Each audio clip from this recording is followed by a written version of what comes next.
আজকের recipe mix তরকা ডাল, যেটা আমি সারা রাত্রি ভিজিয়ে রেখেছিলাম। তারপরে প্রেশার কুকারে সমস্ত কিছু ডালটা দিয়ে একটু জল, লবণ আর কাঁচা লঙ্কা দিয়ে একটা সিটি মেরে সিদ্ধ করে নেব।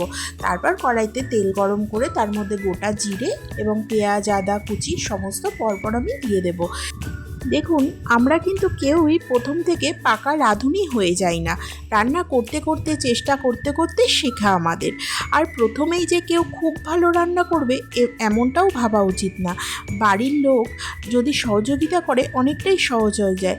রান্না যেরকমই হোক না কেন, বাড়ির লোক খুঁত না ধরে সবসময় সেই ব্যক্তিকে উৎসাহ করা উচিত।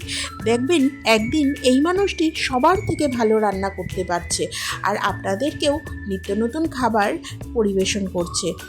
একটা ফ্যামিলি থেকে আরেকটি নতুন ফ্যামিলিতে গিয়ে একটি মেয়ের জন্য এই বিষয়টা বড় কঠিন হয়ে দাঁড়ায়। প্রত্যেকটা বাড়ির রান্নার ধরন কিন্তু আলাদা আলাদা হয়, সেই কারণে তাকে শিখতে একটু সময় দেওয়া উচিত।